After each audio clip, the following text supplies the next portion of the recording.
होली में बकुमार में काली कलकत्ता वाली मंदिर में भयंकर दिखाते हैं ना, उसमें सिर काटा जाता है, कितनों का सिर काटता है, वो सिर अलग का आत्मा अलग से शरीर अलग से बताते हैं ना, बताते हैं ना। माँ काली के बारे में बताया कि वो जितने सिर काटती जाती है उतने ही सिर और पैदा होते जाते हैं।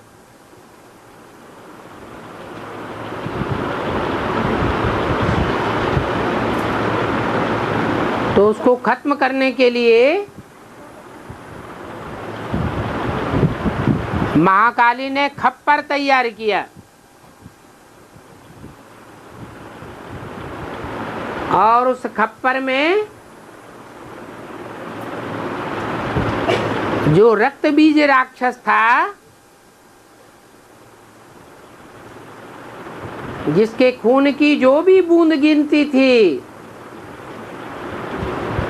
तो नए नए राक्षस तैयार हो जाते थे। उनके जितने सिर काटते जाओ वो तैयार होते थे। तो उस खप्पर से नीचे उसने बूंद को गिरने ही नहीं दिया।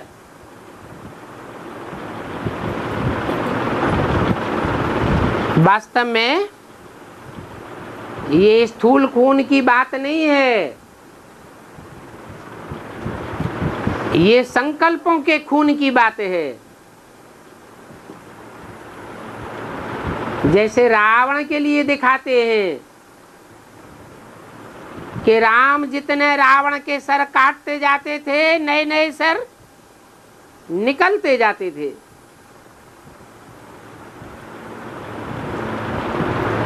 ये ब्राह्मणों की संगम युग दुनिया में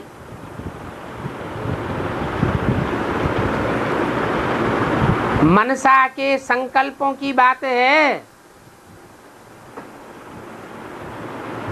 जो ईश्वर आकर के ज्ञान सुनाता है, उस ज्ञान में ढेर की ढेर शंकाएं पैदा होती है।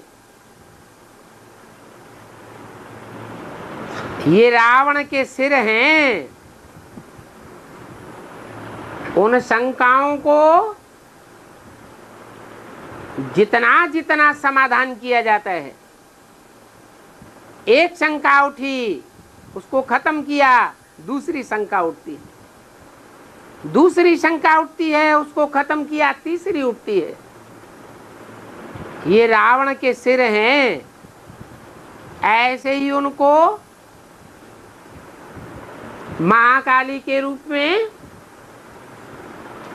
रक्त बीज के राक्षस के रूप में दिखाया गया है। ये संकल्पों के खून का बीज है, जिसे एक बूंद बीज से अनेकों राक्षस पैदा हो जाते हैं। अनेक प्रश्नों की झड़ी लग जाती है। तो उसको खत्म करने के लिए योगाग्नि की ज्वाला वाला खप्पर तैयार किया जाता है। उस खप्पर में जो भी रक्त बीज राक्षस के बूंद गिरते हैं, वो सब भस्म हो जाते हैं।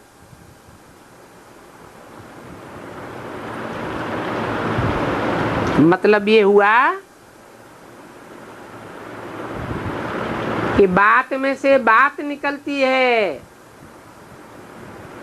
बाल में से खाल निकलता है, खाल में से बाल निकलती है। इसका अंत ही नहीं होता है। जब प्रश्नों का अंत नहीं होता है,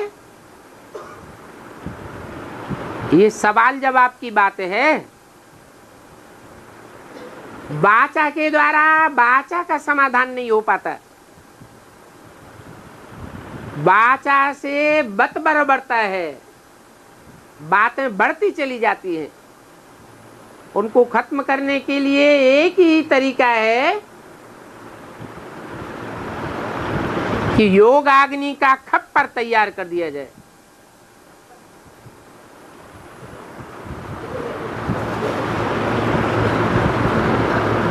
वो पात्र, ये बुद्ध रूपी पात्र ऐसा बना दिया जाए, इस खोपड़े को जब उतारा जाए तो ये खप्पर होता है, खोपड़ा। इसमें योग अग्नि का इतना जबरदस्त जमावड़ा किया जाए कि कोई के प्रश्न उठ ही न सके। लास्ट में ऐसा होगा,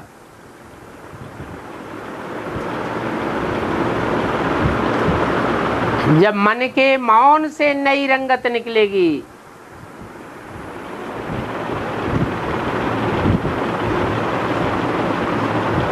जब कोई रास्ता नहीं मिलता है,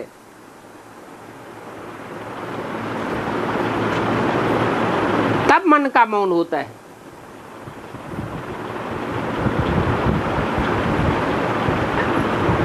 तो ये महाकाली ने भी रास्ता निकाला और राम के लिए भी यही रास्ता बताया गया। इस रावण के नाभि कुंड में अमृत बह रहा है। नाभि कुंड कोई दूसरी चीज नहीं है। नाभि कुंड अर्थात जहां 16,000 नसें नाड़ियां जाकर इकट्ठी होती हैं।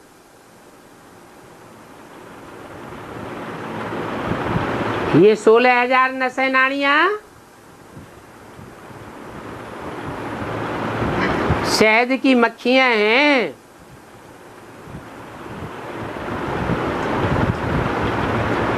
जो रानी के कंट्रोल में होती है।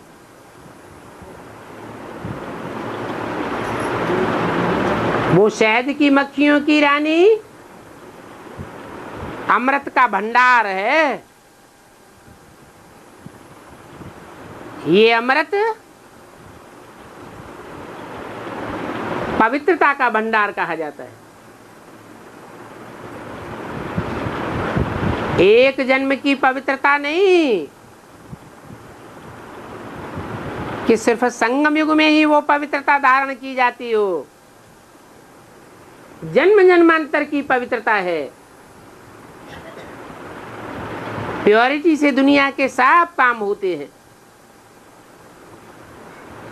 देवी देवता सनातन धर्म भले प्राय लोप हो गया है, दिखाई नहीं देता है, फिर भी अभी कहीं न कहीं अस्तित्व है, पूरा समाप्त नहीं हुआ है। माना वो पवित्रता अभी भी काबिज है, जिसके कारण ये दुनिया चल रही है।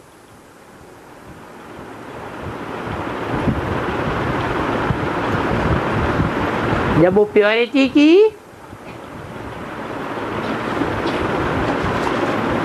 अंतिम स्टेज आ जाएगी तो दुनिया ही खत्म हो जाएगी।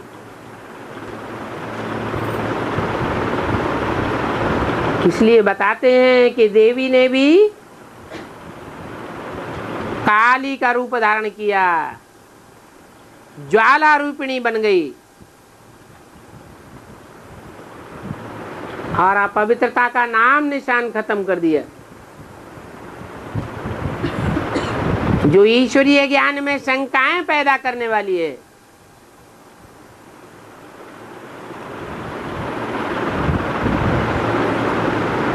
और सन्यासियों को आम का पेड़ लगाते हैं, उनका मरी दिखाते हैं।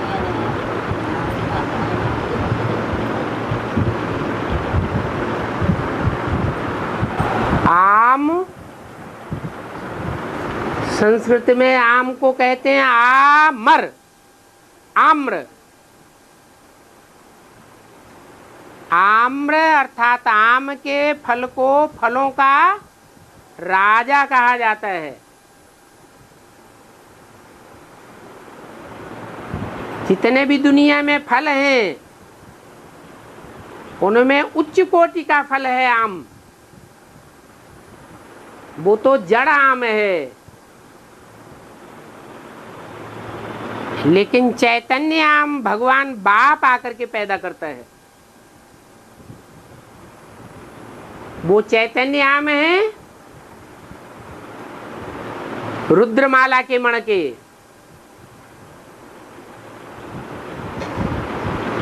वो रुद्रमाला के मणके दो प्रकार के हैं। उसमें देशी मणके भी हैं और विदेशी मणके भी हैं। जो देशी मणके हैं वो देशी आम हैं और जो विदेशी मणके हैं वो विदेशी आम हैं।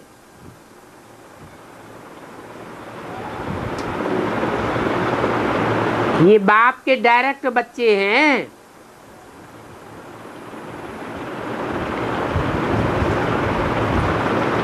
जिन्हें रुद्र की माला कहा जाता है।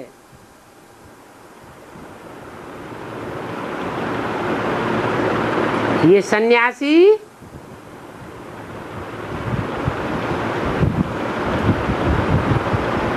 जो ज्ञान देते हैं उस ज्ञान से कोई राजाई स्थापन नहीं होती।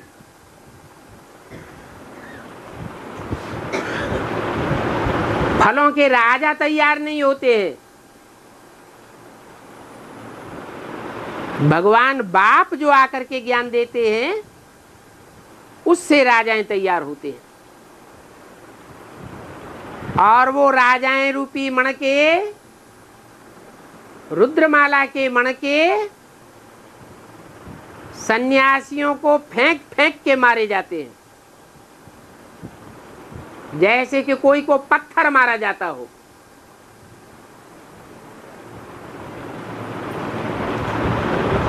अर्थात भगवान बाप आकर जिन बच्चों को डायरेक्ट पढ़ाई पढ़ाता है उस पढ़ाई से श्रूड बुद्धि हुए बच्चे उन सन्यासियों को ऐसी ऐसी बातें सुनाते हैं जो उन्हें पत्थर के मुआफिक लगती हैं। इसलिए भक्ति मार्ग में जब जब सन्यासी भाषण करने बैठते हैं तो उनको आम फेंक करके मारते हैं। ये भक्ति मार्ग में यादगार चलती है। और ब्राह्मणों की दुनिया में भी बेसिक नॉलेज में सब सन्यासी हैं या गृहस्थी हैं? सन्यासी हैं। बाबा ने बोला है ये छोटी छोटी कन्याएं इन बड़े बड़े सन्यासियों धर्म गुरुओं को बाण मारेंगी। और उसको बाण कहो, पत्थर कहो, गोली कहो, कुछ भी कहो,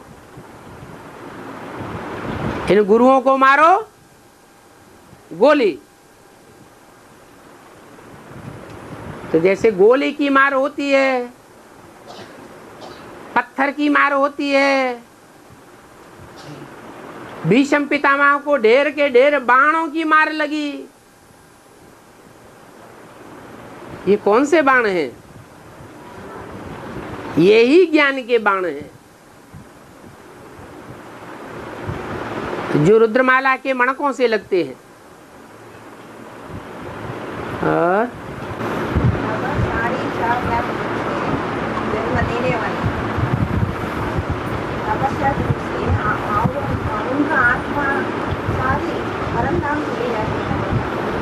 जन्म देने वाले उनकी आत्मा भी परम धाम जाएगी। हाँ है? शरीर मुर्दा क्यों होगा?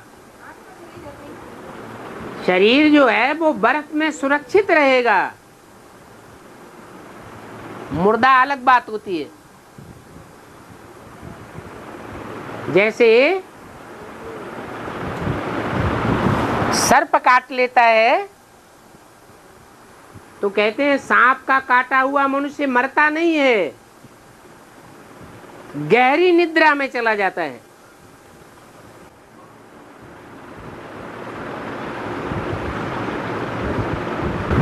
ऐसे ही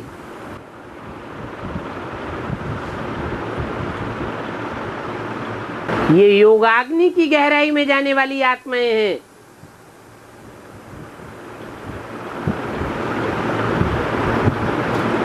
जब संसार का अंत होगा, एटम बम फटेंगे,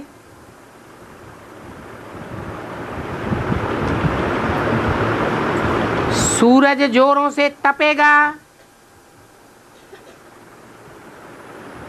तो पृथ्वी पर जो सागर है उसका पानी बॉयल होने लगेगा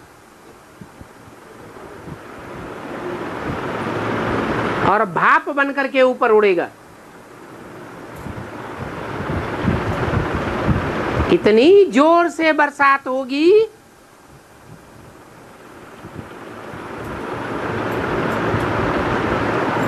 कि सारी दुनिया में कई दिनों तक बरसात के जोर से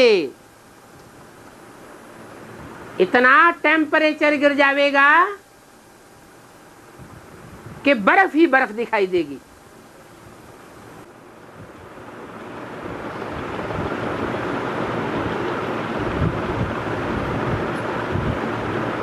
उस बर्फ के ढेर में, बर्फ के पहाड़ में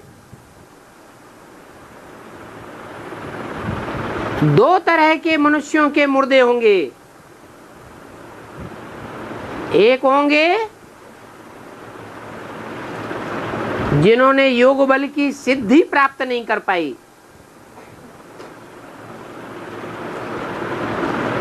उनके शरीर तो सड़ जावेंगे, और एक मुट्ठी भर वो बच्चे होंगे जिन्होंने योग बल से सिद्धि प्राप्त कर ली, अपने संकल्पों को पहले ही जाम कर लिया।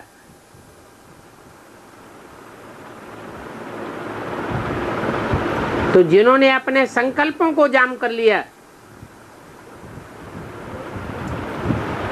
उनके शरीरों को प्रकृति खलास नहीं कर पाएगी, सुरक्षित रखेगी।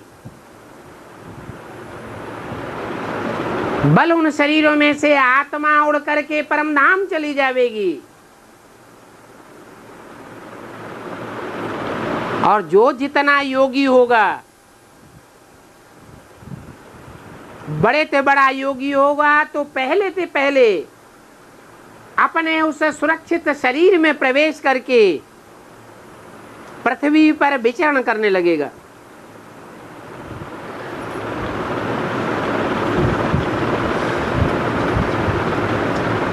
इसलिए महर्षि दयानंद ने जो आर्य समाज चलाया, उनकी सृष्टि की थ्योरी में ये बात आई है कि जब नई सृष्टि शुरू हुई तो पहाड़ों से जोड़े निकल पड़े, स्त्री पुरुष के। अब वास्तव में जोड़े निकलने की बात नहीं है,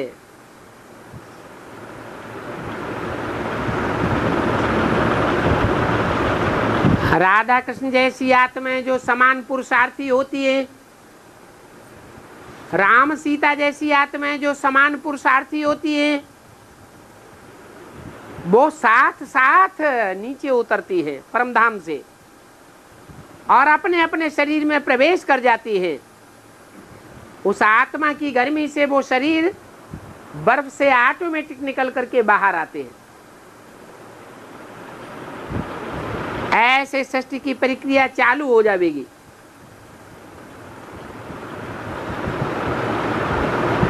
बाकी ऐसे नहीं है कि सबके शरीर मुर्दा हो जाएंगे, मिट्टी में मिल जाएंगे।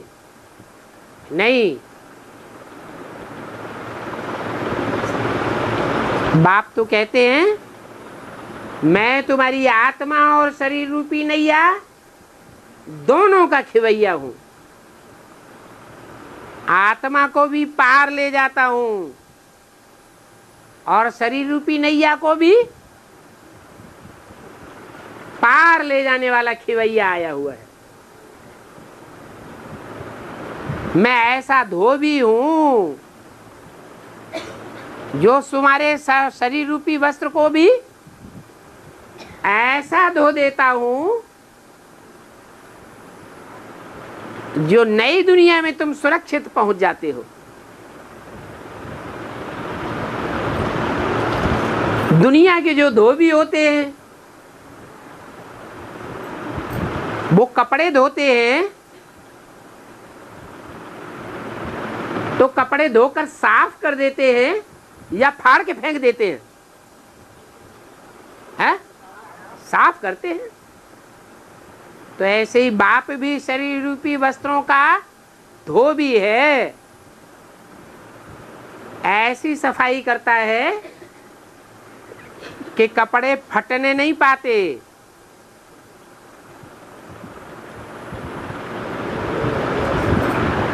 कंचन काया बन करके नई दुनिया में पहुंच जाते हैं। ऐसा धोबी किस काम का? जो कपड़ा फाड़ के रख दे और कहे अगले जन्म में ले लेना, तो कोई कपड़े देगा? है? वो तथाकथित ब्राह्मण बीके वाले क्या कहते हैं? हैं? उनका क्या कहना है? हाँ, पढ़ने की बात नहीं है, यहाँ बात है कपड़े धोने की। वो कहते तो हैं भगवान बाप वाशरमैन है, धोबी बनकर आया है, लेकिन उनका कहना ये है धोबी यहाँ कपड़े धोता है, यहाँ कपड़ा खत्म हो जाएगा और अगले जन्म में हमको नया कपड़ा मिल जाएगा। यहाँ तो बाप की पढ़ाई भी ऐसी है, यही पढ़ाई पढ़ो और पढ़ाई पढ़ के इसी शरीर से यही इसी दुनिया में ऊंच पद ले लो। బాబా మీ వెనక ఎక్కల బండిలో శంకరం పార్వతుడు కూర్చొని ఎద్దు లాక్కొని పోతాను క్యా బాబా? हाँ जी, వైర్ का गाड़ी है? हाँ हाँ, गाड़ी गाड़ी का ये बैल गाड़ी है, उसमें शंकर पार्वती बैठा है। बैलगाड़ी है। उसमें शंकर पार्वती बैठा है। उसका बैलगाड़ी में शंकर पार्वती बैठे हैं। हाँ,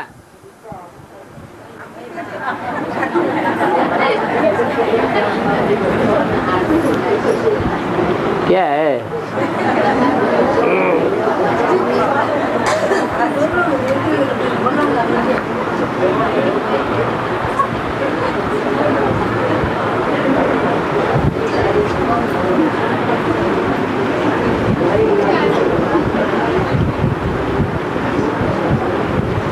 ये तो बाबा ने बोला है, माया की मत पर मनुष्यों ने ढेर के ढेर चित्र बनाए दिए हैं।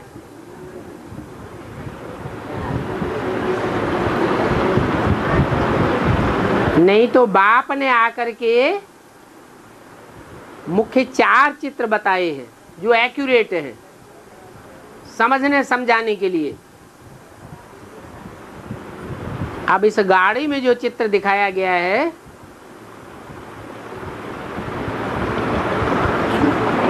ये 2 बैल हैं। अरे 2 बैल हैं, 2 हैं। दूर बैठने वालों को एक दिखाई पड़ता होगा। 2 बैल हैं और गाड़ी में जुते हुए हैं और उस बैलों पर बैठे हुए हैं शंकर पार्वती।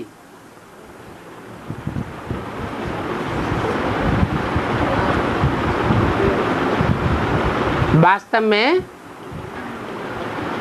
ये जो दो बैल हैं,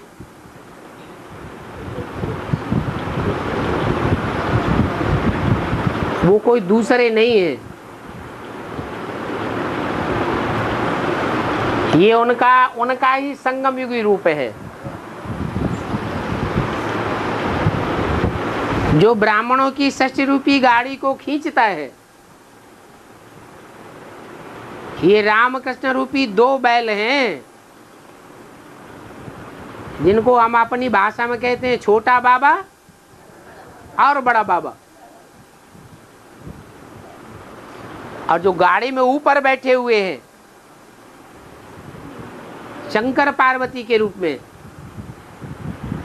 वो इनका ही संपन्न रूप है।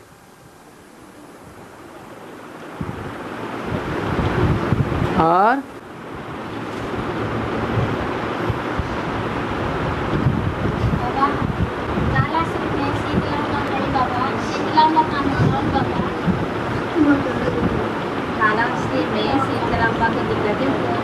शीतला अम्बा,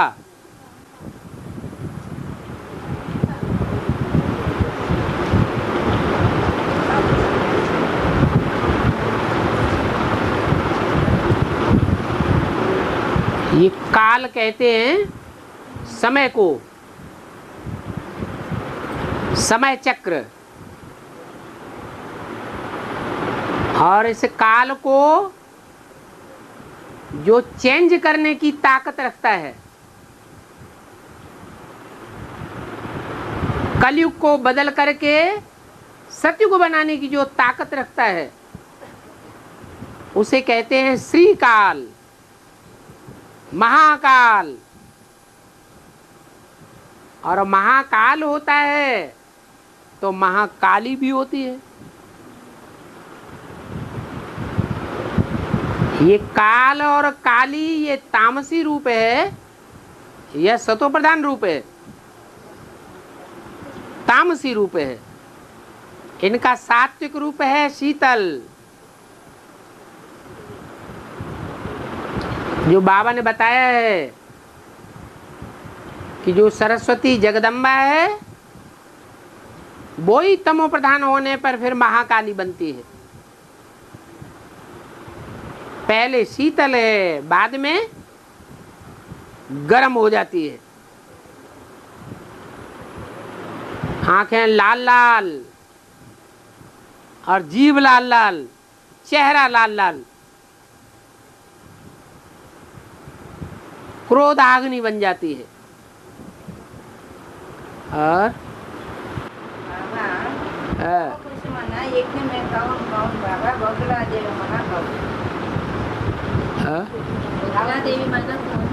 बगुला देवी, जैसे बगुला देवता वैसे बगुला देवी।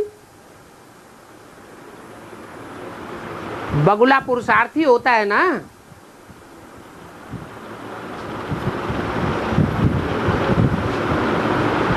बगुला तपस्वी भी होता है, बगुले के समान तपस्या करने वाला, बक ध्यानी। बक कहते हैं बगुला को। ऐसे ध्यान लगाकर एक टांग पे खड़ा होता है कि कोई देखने वाला कहेगा कि बड़ा ध्यानी है, बहुत ज्ञानी है, बहुत तपस्वी है। और जैसे ही कोई मछली बहती हुई आती है, चाहे वो मरी हुई मछली ही क्यों न हो, फटाक से उसको गड़प कर लेगा और फिर खड़ा हो जाएगा तपस्या में, ध्यान में। तो जैसे बक ध्यानी होता है, वो तो पुरुष रूप हो गया। तो बगुला क्या अकेला होता है? मेल ही होता है, फीमेल नहीं होती होगी, है? फीमेल भी होती है, जिनको बाबा कहते हैं सूपन खाएं पूतनाएं। क्या? जो नरक का दरवाजा खोल के बैठ जाती है,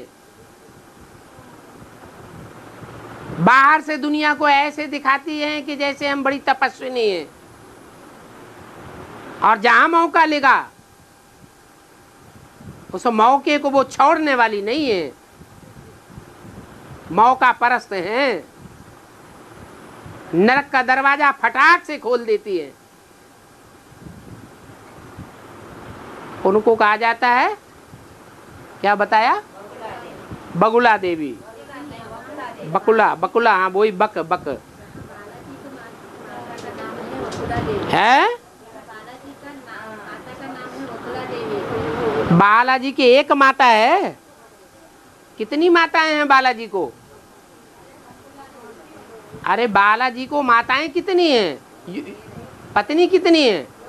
2 पत्नियां हैं। उनकी कथा तो मालूम है ना। एक का नाम श्री देवी, वो तो श्रेष्ठ कर्म करने वाली है, और दूसरी का नाम भूदेवी। भू माने पृथ्वी। श्री देवी होती है स्वर्ग में, जहां लक्ष्मी नारायण का राज्य होता है, और भू कहा जाता है पृथ्वी को। पृथ्वी पर एक धर्म होता है या 10 धर्म होते हैं? 10 धर्म होते हैं। तो 10 धर्मों की जो अम्मा है वो ही बगुला देवी है। बकुला। और है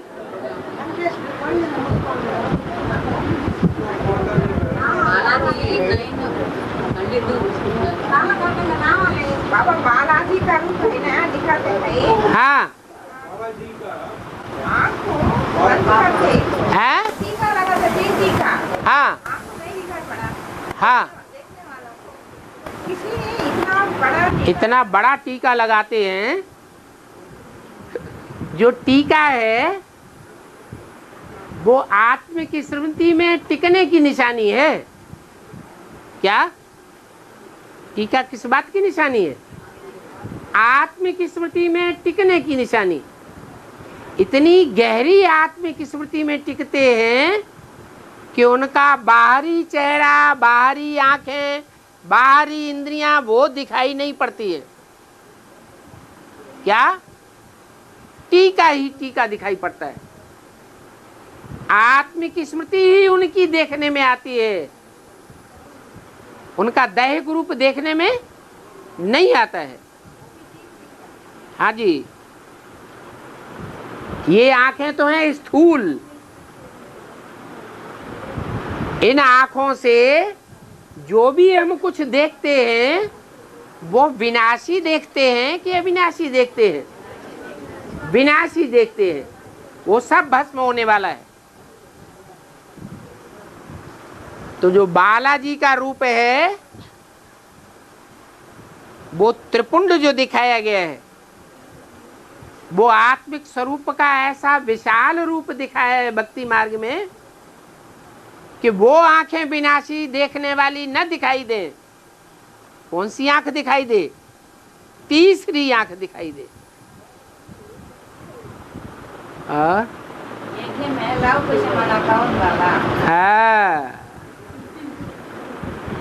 रामायण में राम के 2 बच्चे दिखाए गए हैं, एक लव और दूसरे कुश।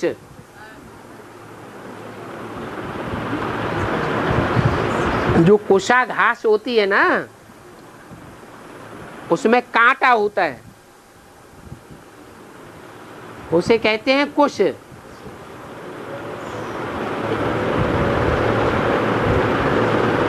तो एक है लव। लव माने प्यार करने वाला।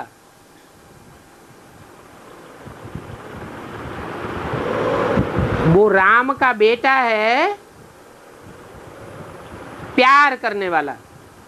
किसको प्यार करने वाला? बाप को प्यार करने वाला। झाड़ के चित्र में एक ही धर्म पिता है, जो धर्म पिता भारत की ओर मुख करके बैठा है, और बाकी सब धर्म पिताएं अपनी अपनी आकड़ में बैठे हुए हैं। वो देहभान में है, देह अहंकार में है, और एक बाप के प्यार में बैठा है, भारत की ओर मुखातिब होकर के। कौन सा है? इस्लाम धर्म। वो है लव, और बाकी तो सब कांटे हैं। उन कांटों में बड़ा कांटा है क्रिश्चियन, क्राइस्ट। विधर्मी जितने भी धर्म हैं, उन विपरीत धर्मों में दो धर्म बड़े पावरफुल हैं, इस्लाम धर्म और क्रिश्चियन धर्म। इन दोनों के जो मुखिया हैं, उनका ही नाम रखा गया है लव और कुश। अभी ब्राह्मणों की दुनिया में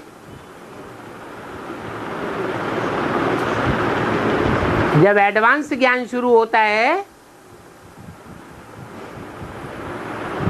तो विधर्मियों के वो बीज रूप बाप वो प्रत्यक्ष होने लग पड़ते हैं, क्योंकि विदेशी ही बाप को प्रत्यक्ष करते हैं या स्वदेशी प्रत्यक्ष करते हैं? विदेशी प्रत्यक्ष करते हैं। तो सन 76 में भी जो राम सहित राम के 4 भाई दिखाए गए हैं, उनमें 2 हैं खास विदेशी। एक है इस्लाम धर्म का बीज और दूसरा है क्रिश्चियन धर्म का बीज, तीसरा है भारतीय बौद्ध धर्म का बीज। तो जो भारतीय है, भारत से जिसका ओरिजिन हुआ, वो तो फिर भी भारतीय है, बाद में विदेशी बनता है। लेकिन ये इस्लामी और ये क्रिश्चियन, ये तो पक्के स्वदेशी है, विदेशी।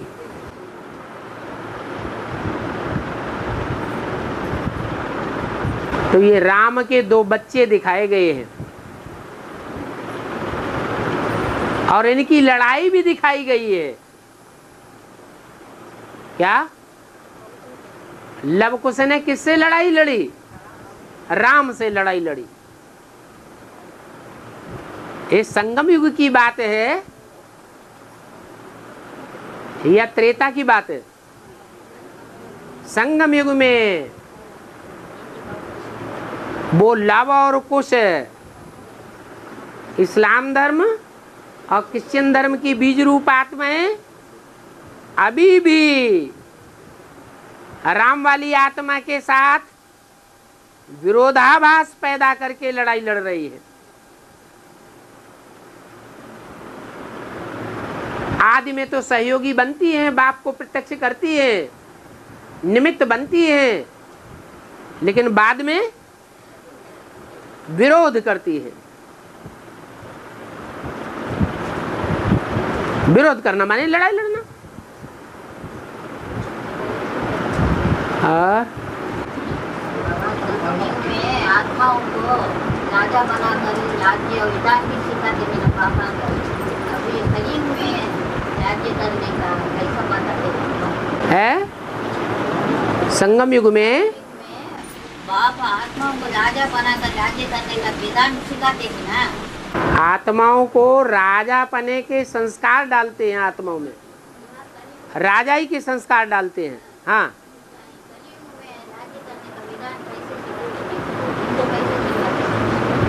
यहाँ संगम युग में जो बाप के बच्चे ब्राह्मण बनते हैं, श्रीमत पर चलते हैं, तो सतयुग त्रेता की बादशाही उनको मिलती है, राजा बनते हैं। और श्रीमत के बरखिलाफ चलते हुए जब ईश्वरीय सेवाएं करते हैं तो उन्हें द्वापर कलयुग की राजाई मिलती है। सेवा तो करते हैं, सेवा का मेवा तो मिलता है, लेकिन फर्क पड़ जाता है। सतयुग में जो राजाई मिलती है, वहां किसी प्रकार का कोई भी विघटन नहीं होता राजाई में। और द्वापर कलयुग में जो राजाई मिलती है, वो हिंसक राजाई मिलती है। तो ये फाउंडेशन अभी पड़ रहा है। कलयुग में जो राजाएं बने हैं, उन्होंने तामसी पुरुषार्थ किया है, सेवा तो की है, लेकिन मनमत और मनुष्य मत पर प्रभावित होकर के सेवा की है। इसलिए द्वापर कलयुगी राजा ही मिलती है? हाँ, बौद्ध धर्म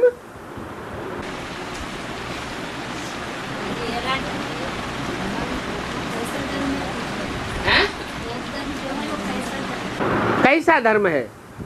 बुद्धिवादियों का धर्म है। जो बुद्धिवादी हैं वो बुद्धिवादी अपनी बुद्धि का अहंकार ज्यादा दिखाते हैं।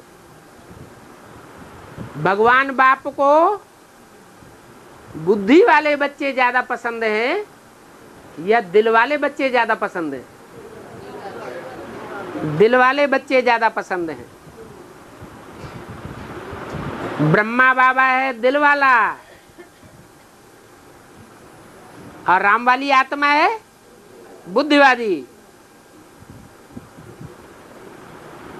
बुद्धि के आधार पर राम वाली आत्मा ज्ञान को जल्दी कैच कर लेती है,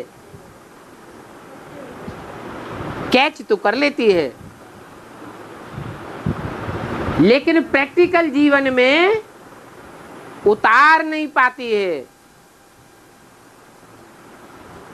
प्रैक्टिकल जीवन में उतारने के लिए फिर भी विजयमाला का आवाहन करना पड़े। और विजयमाला की हेड किसकी बच्ची है? चंद्रवंशी है, चंद्रमा की बच्ची है या ज्ञानसूर्य की बच्ची है? चंद्रमा की बच्ची है। और ज्ञान चंद्रमा ब्रह्मा है दिल वाला।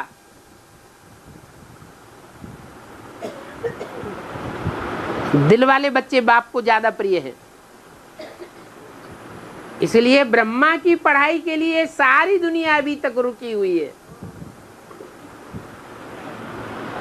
उस ब्रह्मा की पढ़ाई जब तक पूरी नहीं होती है तब तक कोई भी पावन नहीं बन सकता।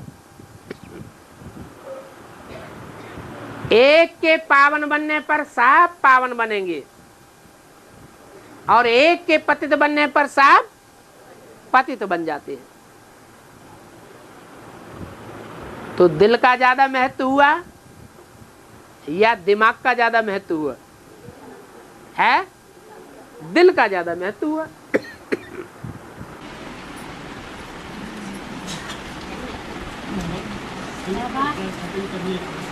योगी लक्षण कैसा है बाबा और भोगी लक्षण कैसा है बाबा?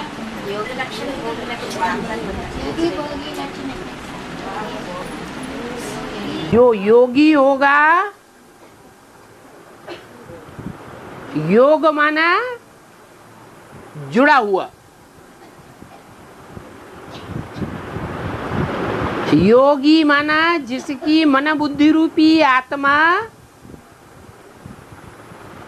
परमपिता परमात्मा से जुड़ी हुई हो तो वो हुआ योगी। मन बुद्धि रूपी आत्मा जुड़ी हुई है। और भोगी वो हुआ जो मन बुद्धि वहां नहीं जुड़ी हुई है, परमपिता परमात्मा की याद में जुड़ी हुई नहीं है। क्योंकि परमपिता परमात्मा तो है ऊंचे ते ऊंचे का धाम धाम का वासी, और जो भोगी हैं उनकी बुद्धि जुड़ी हुई है 5 तत्वों से बनी पृथ्वी की ओर। 5 तत्वों से बने हुई देह की ओर। जो जिनकी बुद्धि देह के भोग में लगी रहती है, देह के पदार्थों के भोग में लगी रहती है, देह के संबंधियों के भोग में लगी रहती है, वो हैं भोगी। और जिनकी मन बुद्धि रूपी आत्मा परमपिता परमात्मा की याद में लगी रहती है वो है योगी।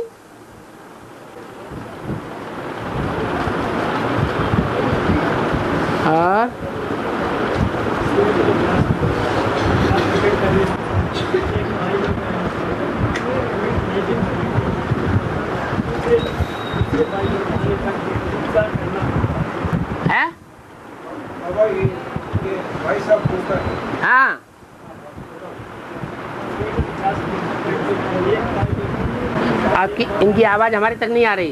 बाबा इधर तिरुपति में बाबा मालूम है, इधर 4-5 लोग हैं भाई साहब, तिरुपति नेटिव, ज्ञान में चलने वाले 5 भाई लोग ऐसे हैं। 5 भाई लोग हैं। हाँ, वो थोड़ा तकलीफ हो जाएगा। ये संगठन क्लास में हफ्ते में 2 बार हो जाएगा इधर। आते हैं गुरुवार, आदिवार, रविवार को आते हैं और गुरुवार को आते हैं। हाँ, तो एक भाई साहब आए तो इधर माता जी इधर संगठन में बैठने का परमिशन नहीं देता है। अच्छा, एक भाई ऐसे हैं जो हर गुरुवार को नहीं आते, वो एक गुरुवार को आते हैं। नहीं, एक रविवार में आता है। रविवार के मासिक संगठन में आते हैं सिर्फ। बाबा हाँ, हफ्ते में जो एक बार है तो क्लास में आने के लिए मना है ना, है? एक बार है तो क्लास में आने के लिए मना है। अच्छा अच्छा अच्छा। इधर कई मिनी विद्वान से ऐसी शिकायत आई, जो बाबा कहते हैं रुद्रमाला के मणके हैं ना, रुद्रमाला के मणकों में किसी में 1 मुख,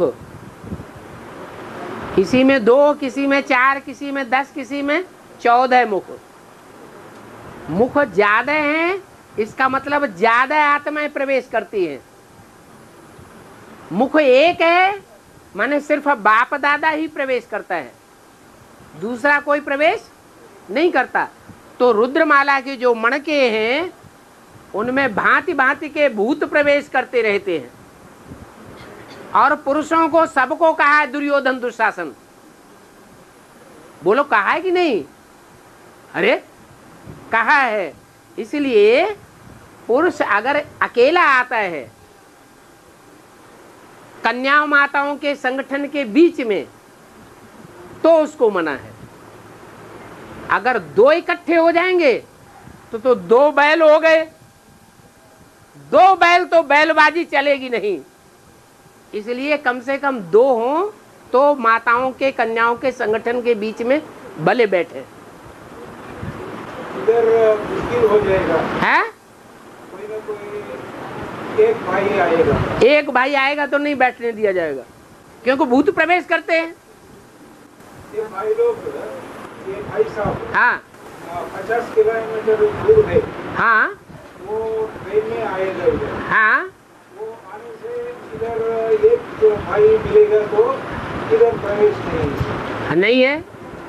बाबा तो हाँ एक बार वो भाई आए थे संगठन की क्लास में, हाँ हाँ आए तो सारी कन्याएं माता क्लास में बैठे, हाँ। एक ही भाई है, इसलिए माता जी एंट्री में बिठा के स्पीकर से मुरली सुना दिया। स्पीकर बाहर बैठे हैं भाई, अंदर माताओं कन्याओं का संगठन चल रहा है और बाहर अकेले भाई को बैठ कर स्पीकर से मुरली सुनाई जा रही है। क्या परेशानी हो गई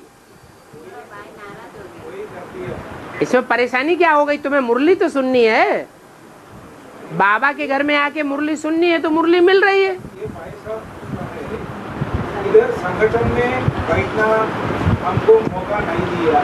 वो संगठन कन्याएं माताएं बैठी हुई है ना, तो एक ज्ञान तो है गहराई में जाने वाला।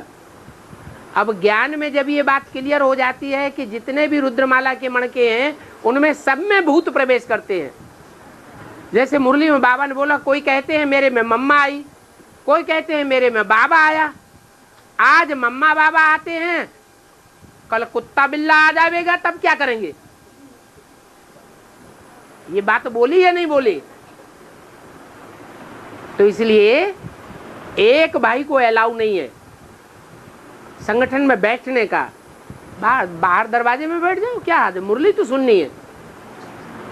संगठन के वाइब्रेशन तो दरवाजे के बाहर बैठने पर भी मिल जाएंगे, वाइब्रेशन नहीं मिलेंगे हैं? घर में सुन सकते हैं, घर में सुन सकते हैं, लेकिन वाइब्रेशन नहीं मिलेंगे। संगठन में मिलेंगे, लेकिन कन्याओं माताओं के संगठन में अकेले नहीं बैठते। भाइयों को संगठन क्यों नहीं इकट्ठे कर रहे? इन भाइयों से कहो कि 2-4 इकट्ठे होके आ जाए, अकेले बैठने की क्या जरूरत है?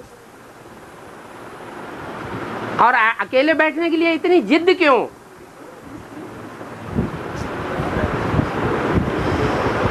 जिद होने का क्या मतलब है? हैं? कारण भी बता दिया कि रुद्रमाला के मणकों में भूत प्रेत प्रवेश करते हैं। तुम बच्चों के द्वारा इन भूत प्रेतों का भी उद्धार होगा। ये एविल सोल्स इतनी निकल रही हैं, इनका उद्धार कहां से होगा? हम बच्चों में ही प्रवेश करके उद्धार होगा, नहीं तो इनको ज्ञान नहीं मिलेगा। तो उनसे सुरक्षा का प्रबंध हमको नहीं करना है, करना पड़ेगा। और बाबा काशी निवास के बारे में कुछ बता दीजिए। काशी निवास के बारे में। एक मिनट। क्या क्या? काशी निवास के बारे में बता दीजिए। हाँ, क्या बोला? हाँ, काशी के बारे में बता दिया ना बाबा, इसके बारे में जानकारी चाहिए। काशी नगरी क्या कथा करें बैठ के? जो पूछो सो बताएं। है यहाँ की माताओं को काशी नगरी के बारे में जानकारी। वो तो मुरली में बताते ही रहते हैं। काशी के बारे में क्या कभी मुरली में क्लैरिफिकेशन नहीं आया? आता ही रहता है। अब जो पूछो उसका जवाब दे।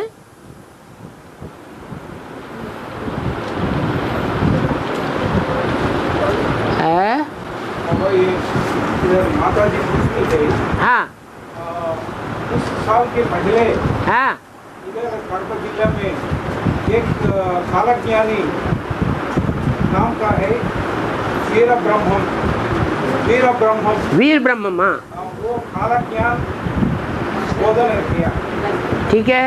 वो बताया कुछ साल के पहले आने वाले के समय में वीर वसंत राय वो आएगा। उसके आने के बाद ये सब पुराना दुनिया खत्म हो जाएगा, नई दुनिया आएगी। उसका अर्थ क्या है ये माता जी? अर्थ देख नहीं रहे अभी। वो वीर वसंत राय कौन है? वसंत कहते हैं जिसमें भांति भांति के फूल खिलते हैं। 6 ऋतुएं होती हैं, उन 6 ऋतुओं में एक ऋतु होती है बसंत ऋतु। उस बसंत ऋतु में भांति भांति के फूल खुलते हैं। उन फूलों में से अनेक प्रकार की सुगंध निकलती है। ये दिव्य गुणों की सुगंध निकलती है। जो दिव्य गुणों की सुगंध है देवताओं की दुनिया में आती है। अभी है राक्षसों की दुनिया। इन राक्षसों की दुनिया में जहां देखो वहां दुर्गंध ही दुर्गंध निकल रही है। जहां देखो वहां व्यभिचार की बातें सुनने में आ रही है। इसने उसके साथ ऐसा किया, इसने उसके साथ ऐसा किया, ये ऐसा करता है, वो वैसा करता है, वो वैसा करता है। माने दुर्गंध ही दुर्गंध की बातें आती हैं। लेकिन जो नई दुनिया आएगी उसमें सुगंध ही सुगंध की बातें होंगी। दिव्य गुणों की सुगंध फैली होगी। किसी के मुख से दुर्वासा निकलेगी ही नहीं।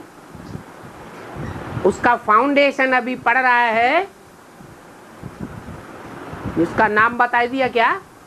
वीर वसंत राय। राय माने राजा, बसंत माना बसंत ऋतु स्थापन करने वाला, और वीर माने वीरों में जो बड़ा वीर है। जो काम कोई नहीं कर सका वो काम करके दिखाए तो कहते हैं बड़ा वीर है। और हाँ बोले रम्मा कौन है? ग्राम देवता है। हाँ गांव में उसमें बोले रम्मा का नाम एक ग्राम देवता है। कोले रम्मा। कोले या गोले? गोले रम्मा।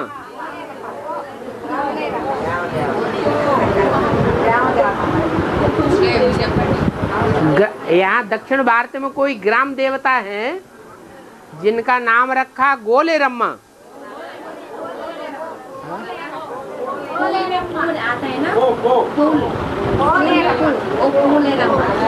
फूलेरम्मा।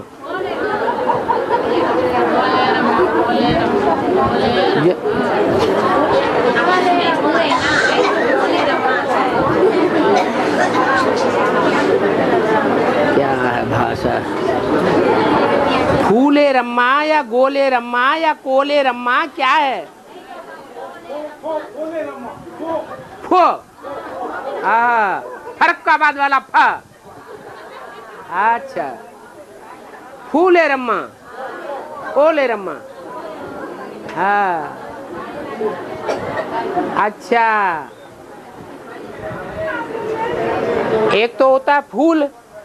फूल होता है वो तो खिलता है, पहले छोटा होता है फिर खिलता है तो फूल हो जाता है, उसको तो कहते हैं फूल। तो फूले रम्मा नहीं है, फोले रम्मा। और फोले से बनता है फोल्डर। फोल्डर होता है ना, कागज इधर फैले उधर फैले उधर फैले, सब कागजों को इकट्ठा करके फोल्ड कर दिया, वो फोले रम्मा है। वो तो ठीक है। वो राम वाली आत्मा ऐसी है जो चारों तरफ दुनिया में जो फैले हुए हैं, अनेक प्रकार के धर्म, अनेक प्रकार की भाषाएं, अनेक प्रकार की आत्माएं, अनेक प्रकार के कुल, अनेक प्रकार के मतांतर, उन सबको फोल्ड करके एक आत्मा ज्योति बिंदु फोल्ड कर देता है। एक ही फोल्डर में सब इकट्ठे होकर के परमधाम में जाके बैठ जाते हैं। तो अच्छा है ना, फोले रम्मा। दक्षिण भारत में ज्यादा गायन है, नॉर्थ इंडिया में नहीं है इतना है। ऐसा इसलिए कि जो फैलाव है दुनिया में वो विदेशियों के द्वारा ज्यादा फैला हुआ है या स्वदेशियों के द्वारा फैला हुआ है दुनिया का है? विदेशियों के द्वारा दुनिया का ज्यादा फैला हुआ है। तो जिनका ज्यादा फैला हुआ है उन्हीं को ज्यादा फोल्ड किया जाता है। तो वो सारे ही फोल्ड होकर के राम वाली आत्मा के द्वारा सब परमधाम में जाके बैठते हैं। कौन? विदेशी, स्वदेशी नहीं। कौन? विदेशी। और दक्षिण भारत को भारत का विदेश कहा जाता है। इसलिए यहाँ फोले रम्मा की ज्यादा मान्यता है, उत्तर भारत में इतनी मान्यता नहीं है। हाँ है? है? सुरेंद्र पुष्प।